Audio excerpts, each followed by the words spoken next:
when the character is so boring, they actually become fascinating. And I think it's about Captain Goddamn America. I want to peep this shit. This is Steve Rogers. Look, just give me a chance. And he's not your typical hero. Hell You've been no. eligible on your asthma alone. You see, most heroes start off with an obvious flaw or lesson that has to be learned. Peter Parker has to learn responsibility, Tony Stark has to learn selflessness, and Thor has to discover himself. Again and again and again. Round and round in circles we go. And The fall off of Thor was so insane to me because, like, yo, Thor, what was it? Was it Ragnarok? Yeah, Thor Ragnarok, which was the third one, I believe, was insane. That was a bomb-ass movie. For all my Marvel lovers that know Marvel, and I'm a Marvel fanatic, bro, when it comes to the comic books, when it comes to the shows, when it comes to the movies, like, I'm a very big superhero fanatic. Marvel, DC, all in between. Thor Ragnarok was one of the best Marvel movies I've seen in recent time. And that might also be the biggest fall off in terms of quality when it comes to Thor 3 to Thor 4. Because Thor 4, Love and Thunder, was probably one of the worst Marvel movies I've ever seen in my life. And I don't even understand how that was possible for them to make something that big of a drop off in quality. this is what makes these characters interesting. To see how they change and grow is compelling for audiences. But it's also one of the challenging aspects of writing Steve Rogers, and why he often runs the risk of coming across, well, boring. This is boring. Because when we meet Steve in Captain America: The First Avenger, he's already kind of perfect. Do you want to kill Nazis? I don't want to kill anyone. I don't like bullies. I don't care where they're from. He's got a big heart, and he's also pretty clever. Nobody's got that flag in 17 years!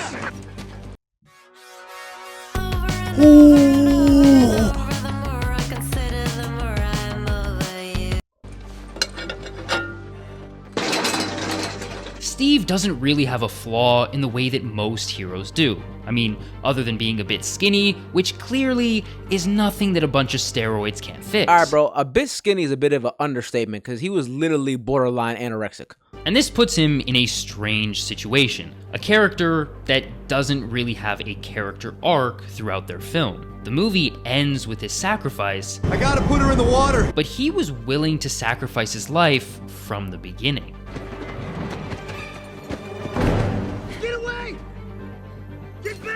Okay, wait, but am I tripping though? Is a character arc?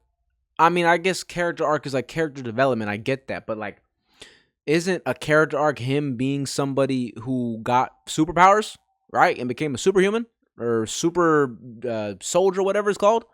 Because like he had the same personality traits of being able to die for his people and whatnot. I get that, but it's like, bro, he was also a weakling. Like he couldn't do anything.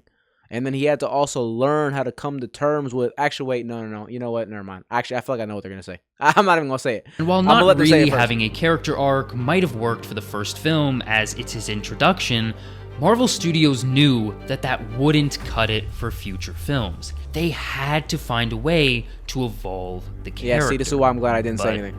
How? How do you evolve a character that's already perfect? How do you change someone that audiences love precisely because he stays the same? I did love Captain America. It's simple. You change the world around him. You've been asleep, Cap, for almost 70 years. When Steve finally emerges from history's longest ice bath, he wakes up to a world that is very different than the one he left. Guy's like a Stephen Hawking. He's like a smart person. He finds familiarity in his work as a soldier. Must be strange for you, all of this. Well, this is actually kind of familiar. But he very quickly realizes things aren't as simple as they used to be. Here, we see the beginnings of Steve's distrust for the government and organizations. See, that's what I was going to say. That's what the character arc was. In Winter Soldier and beyond, when he started having distrust and distastefulness for the government that he was literally working under. I'm glad I didn't talk, man, because I knew it. I literally knew it. Calling you in. Yeah, there's a lot of things Fury doesn't tell you. During Steve's time, fighting for the government was a no-brainer. The Nazis were bad, and therefore, the American government, who were fighting the Nazis, were on the side of good. Ironic. Things were more black and white. Steve had less reason to question his superiors, and we see how he brings that same mentality to his work at S.H.I.E.L.D. We have orders. We should follow them. But after a little push from his new teammates... Steve, tell me none of this smells a little funky, do you? And doing some digging himself, Steve discovers S.H.I.E.L.D's weapons. Learning that there was a secret agenda going on this whole time that he never knew about forces Steve to begin to question how much trust he should be placing in organizations, especially the government. Going back and rewatching the Avengers for this video, I was reminded of just how insane the government actually was. Like, I had completely forgot that they tried to bomb New York in this movie. I've been saying that for the longest time, bro. Even when I was a kid, that made no sense. That literally made no sense. Because I don't even know if this is bad writing or not, but it's like, when you think about it, right? NY is getting invaded by a bunch of goddamn aliens coming from a wormhole in the sky. So their logic was, hey, let's blow up the fucking city, but not aim the missile in the hole where they're coming from. Because all that would have done is just destroyed the city and killed millions of New Yorkers, and then the aliens would have still kept coming down and just gone to other parts of the world. Like, that literally was probably one of the dumbest things they've ever done. It made no sense. Like, I don't know why Iron Man had to fly that bitch into the wormhole. Why didn't they just launch it there in the first place? Seriously, this dude ordered a nuclear strike as his solution for the aliens. That was the plan. Not a great plan. But while the Avengers saw the beginnings of Steve's evolution as a character, his next film is the one that truly one of the best Marvel movies ever made. One of the best movies ever made in Marvel. I'm telling y'all right now. I watched this so many times as a kid. In Captain America: The Winter Soldier, we continue to see Steve struggles with the new era he now finds himself in, as his values put him at odds with the modern world. This isn't freedom. This is fear. S.H.I.E.L.D. takes the world as it is, not as we'd like it to be. And it's getting damn near past time for you to get with that program, Cap. He still wants to do the right thing, but finding out what exactly that is getting a bit more complicated. For as long as I can remember, I just wanted to do what was right. I guess I'm not quite sure what that is anymore. And this serves as the perfect catalyst for evolving his character. You see, ever since Steve came out of his cold plunge, he's taken refuge and found an identity through his work at S.H.I.E.L.D. He doesn't go on dates or hang out with friends. All the guys from my barbershop quartet are dead. Instead, he has his work. And if not for it, he'd be pretty lost. To be honest, I don't know what I would do with myself if I did. So when he learns that S.H.I.E.L.D. has been secretly infiltrated by Hydra, that sense of identity is completely taken away. I forgot who said it, but there was an interaction in one of the movies where somebody said to Cap, like they were saying some, who was, I forgot who it was, but they said like, Cap, a man who acts like he can live without war. Was it Loki? I forgot. It was one of the villains. Y'all, like the ones that know Marvel, y'all know exactly what I'm talking about. There was a scene where he was literally calling out all the superheroes, and he was like the soldier, the man who's out of time and acts like he could live in a world without war or something. And he's like staring at him like, damn, he might be right. Because it's true. It's like his life is really just like fighting people and like doing this war shit, right? But outside of that, like, what else does he do? When does he ever just sit down and chill and like watch TV or like go out and do regular shit? It's so rare because his entire life is this. And it's like, yo, it's cool. Like, hey, you Captain America, you know, you a damn superhero. But it's like, without this, you'd be just lost. You'd be a damn depressed freaking super serum junkie walking around the earth, not with nothing to do.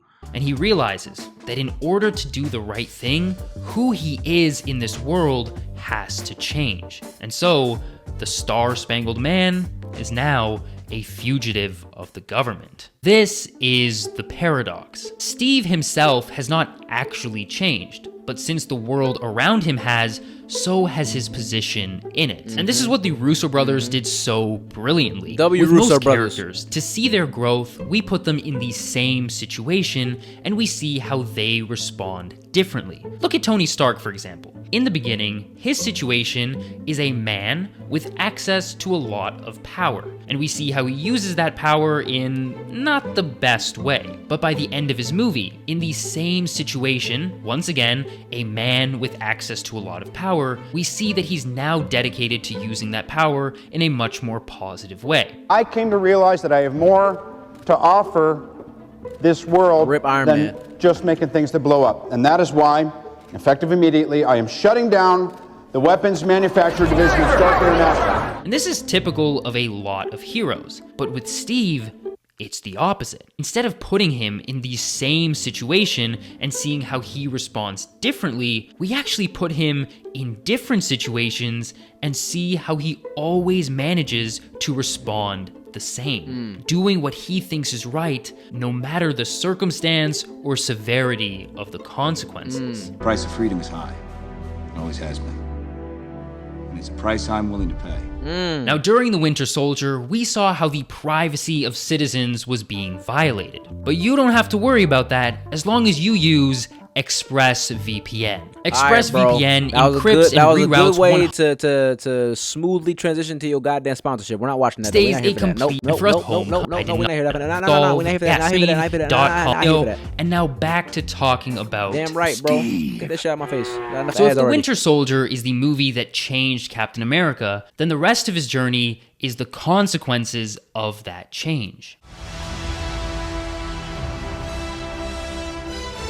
Underrated movie too. Now, admittedly, Age of Ultron doesn't get to fully explore those consequences. It's an Avengers movie, not a Captain America movie, so it's got other things that it's focusing on. You and Banner better not be playing hide the zucchini. But that doesn't mean it has nothing to offer for Steve's journey as a character. Only problem I got with Age of Ultron, man, is that like it's like an underrated movie because it's not as bad as people make it out to be, but it's like they also definitely did underdo it, because for the level of villain that Ultron is, bro, like Ultron is basically as strong and as big of a villain as Thanos is, in the terms where like they could have built up the entire universe to Ultron and it would have made sense the same way they did it to goddamn Thanos. Like that's how big of a heavy hitter character he is. And the fact that the movie's called Age of Ultron and his entire age is 2 hours, the movie, it just sounds stupid, you know, because like Ultron is an insanely good villain, bro. And also, I think Iron Man's probably strongest, biggest villain outside of Thanos. And then Thanos is really everybody. That's not really Iron Man. You know what I mean? But like, I don't know. I feel like it was a good movie and it was underrated in terms of like, or no, maybe not underrated. It was overhated.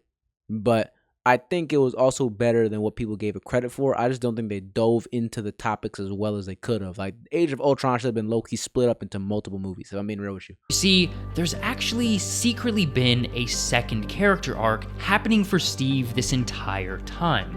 A longing for the past. As soon as Steve got out of his cryotherapy session and realized he was now in the modern day, his first concern wasn't who won the war or how he survived, but rather had a date, signaling his sadness over the life he lost. And that life is something he continues to struggle with throughout his journey. It's why he found a sense of comfort when he realized that Peggy was still living after he woke up. When I came out of the ice, I thought everyone I had known was gone.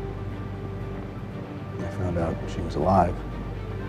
I was just lucky to have her. In Age of Ultron, Steve once again confronts this missing part of himself. We see his true desires to go home, back to the life that was stolen from him. The war's over, Steve. We can go home. But of course, this fantasy is out of reach. Too good to be true. And so, by the end of the movie, despite what Steve might tell you, I'm always honest. He lies to himself. Family. He's been lying to himself the whole freaking series. Guy wanted all that, went in the ice 75 years ago. The whole franchise. I think someone else came out. He's still not ready to admit what he truly wants. Man, what a great-ass movie, too. Civil War. And this brings us to Civil War, where we get to see all the consequences of Steve's evolution throughout these movies. By this point, his character has done a full 180. He's gone from government poster boy to now a literal criminal. And we see how his past experiences shape his opinion during Civil War. Like a couple years ago, Steve would have probably signed the Accords without much hesitation, but the events of recent years give him a different perspective. This is the United Nations we're talking about. It's not the World Security Council, it's not SHIELD, it's not Hydra. No, but it's run by people with agendas, and agendas change. His character has had a full evolution from one side of the spectrum to the other, while still retaining the core values that made us fall in love with him in the first place. I can do this all day. I could do this all day. And that dynamic is what's prevented him from getting boring throughout this story. Standing firm, regardless of the often changing circumstances, keeps him interesting because we get to see just how far Steve is willing to go. He's gonna do what he thinks is right, even if it means going up against his own teammates or holding back a literal helicopter. Even if everyone is telling you that something wrong is something right, even if the whole world is telling you to move, it is your duty to plant yourself like a tree. Look them in the eye. I thought they was gonna get together the whole time. I really did. I was surprised. And this way of thinking is perfectly contrasted by Natasha. She's willing to sacrifice her values in order to keep the team together. Staying together is more important than how we stay together. Steve, on the other hand, is not. I was so sad when freaking Black Widow died. Like, look, y'all can roast me. I honestly would have preferred if Hawkeye died instead of Black Widow, Natasha. Because, like, Hawkeye's cool, man, but that's an actual boring character that I don't really offer anything to me. Like, Black Widow actually got a backstory, bro. And she got that sister, whatever her name is. I forgot the Russian girl in Thunderbolts. I forgot her name. But, you know, she got, like, an interesting family, an interesting backstory. Like, Hawkeye's kind of just, like, motherfucker shoots arrows. He was down bad when Thanos took his family, and then now he's back with his family. Like, it's just, I don't know. He's probably the most boring character in the entire group. Like, a lot of people consider Cap boring, but bro, Hawkeye literally has nothing to him at all. And sure, maybe they ain't develop him as well as Cap, obviously, because he's more of a side character in the group. But still, though, it's like, I don't know. I would have just much rather prefer Black Widow to stay alive. What are we giving up to do it? I'm sorry, Ned. I can't sign. And of course, we can't move on from Civil War without mentioning the biggest moment for his character arc yet.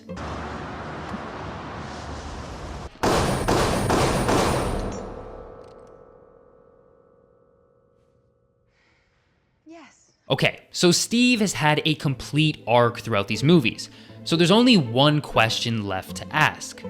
Can they stick the landing? W-edit.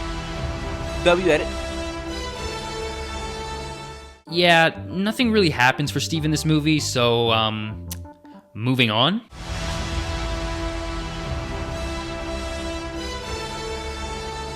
Now, the big challenge for Endgame was wrapping up all these character stories in a way that is truly satisfying and makes sense. I love Tony Stark's ending, but it's also fair to say that his was a little bit more obvious. The man who started off selfish as can be ends his story with a truly selfless act. That was not obvious, bro. I speak for everybody in that damn theater. When they saw that happen, they were freaking out, bro. We did not know that was going to happen. I'm sorry. I did not. I'm going to be honest with you. I thought Captain America was going to die. That's what I thought the entire time. Because he's the more selfless one. Like, yeah, I know Tony has had character development. And he's, like, you know, grown a lot as a human being. But I always expected Captain America to be the self-sacrificing act. Like, actually, you know what's funny? I thought the roles were going to be reversed, right? Because you know how in the end, you know, Captain America goes back in time and he's kicking it with Peggy and he has his old life back. I thought it was going to be reversed where Captain America sacrifices himself to save the universe. And then Tony Stark, Iron Man, stops being Iron Man and just focuses on his family and his daughter and being with goddamn Potts or whatever. Yeah. I thought it was going to be the opposite because even though I expect Tony to be, you know, a lot better than he used to be, Captain America's always been the go-to, you know, sacrifice guy to lay his damn body down for the team. So I'm going to be real with you. This was not expected at all. But Captain America was always going to be a bit more tricky. His journey began with sacrifice, so resolving his story the same way clearly wasn't the route to go. That is good writing. There was something that Steve needed resolution for. His longing for the past. So far in the story, this is something that's always been out of reach, but thanks to Tony Stark, a fully functioning time-space GPS. For the first time, it might not be. When Steve sees Peggy in the past, the life that he lost is now within touching distance. And while the mission isn't done yet, it lays the seeds for Steve's eventual decision at the end of the movie. And speaking of that decision, I'm still mad about it. Let's talk about I'm not gonna it. lie. Because I know there's a certain group of people that don't really like Steve's ending. Yeah, man, because, bro, what? From our perspective, bro, growing up watching him, because mind you, like, I literally grew up watching these superheroes. Like, I was a kid when Captain America, the First Avenger came out. I was like in 5th or 4th grade, right? So when that came out, and then I go from that all the way to motherfucking Endgame when I'm like on my way out of high school, gang. Like it's a bit of a sad closer, right? Because we definitely had many more years of Captain America to come. Like, he didn't have to end it here, but obviously Endgame was like kind of a closing of a loop of a big saga in Marvel, so it made sense. But it's like, realistically, bro, Chris Evans is a young actor. He could have played Captain America for many more movies. He could have easily been in Doomsday and beyond, but, you know, obviously it wasn't meant to be like that. So I'm like, you know, I think it was a good ending. I think it was well written, but I would have preferred to have Captain America to be in the continuing movies because he was one of my favorite characters, bro. I feel like he's abandoning the rest of his teammates and acting out of character. But here's the thing. As far as Steve is concerned, the mission is complete. Like, ever since he came out of the ice, the heroes have been at war. But realistically, that war has always been Thanos. The first Avengers movie was Loki, but he was working for Thanos. The second Avengers was Ultron, but Ultron was created by Tony Stark, who made him largely in response to the threat that Thanos posed. And of course, Infinity War and Endgame were all about the big purple guy. So with Thanos gone, in Steve's mind, the war is finally over. Well, after I put the He stones dead ass back, look like Joe Biden in that shot. I'm not gonna lie. yeah. Bro. Try some of that life Tony was telling me to get. He's a soldier who at long last gets to go home, except not to a location, but rather a time. It was the great guy who writing. always sacrificed, I'll admit. finally gets to put himself first. Truly a happy ending. Thank you guys so much for watching. If you like this video, there's more. like a young Just kid. click somewhere on the screen to watch another and subscribe to the channel. But of course, only if you really want to. W video, man. W video. Elvis Menezes. W video, bro. You're a low-key channel too. Look at that. 19K subs, million views, man. That gives me hope, brother. Keep doing your thing, bro. Steve's arc is about him fighting not to change or compromise who he is, which is very relatable. Entire arc is about idealism confronting reality. That is so true. Yeah, see, now this is a bar right here. A flat character does not mean a boring character. Yeah, this is fire, bro. Because I wouldn't even necessarily say that Captain America was boring. He was just he was a straight arrow. Like, you knew what you were getting about him from the jump, right? He was the scrawny little self-sacrificing guy, and then he got his damn steroids, and now he's the same guy but stronger. You know what I mean? And then obviously they spun it up a little bit when it came to the later movies where he had to actually confront his ideologies by seeing how fucked up these damn governments were. W video, man. W Cap, bro. That was fire. That was fire. I do gotta say though, I miss Cap. One of my favorite Marvel superheroes outside of Black Panther. Also R.I.P. God, man. Jesus. But R.I.P. God rest his soul too, Chadwick Boseman. But yeah, man. I don't know. We just gotta see what happens in Doomsday, man. I got no idea what to expect. All I can say though is that if Doomsday is not good, then that will be the end of Marvel. I will finally admit it. Because Marvel has definitely had bad luck since Endgame. Like, the only movie since Endgame that's actually been somewhat, I would say, what? Fantastic Four was cool. I recently saw it. It was aight. It was nothing crazy. It wasn't bad, but it wasn't great. It was kind of aight, right? The only movie that I would say has been great and above average since Endgame was the damn Deadpool movie. The Deadpool Wolverine movie was actually fantastic. I would rewatch that. That's how good it was. I only saw it once. It was a great movie. But aside from that, bro, shows, movie-wise, it's been real bad since Endgame. So I'm really hoping that Marvel has the redemption, because they're a goated franchise, the best franchise out of any movie in history, in my opinion, any movie series in history. And Doomsday is going to be the end-all, be-all for them, I feel like. So we're going to have to see, man. We're going to see.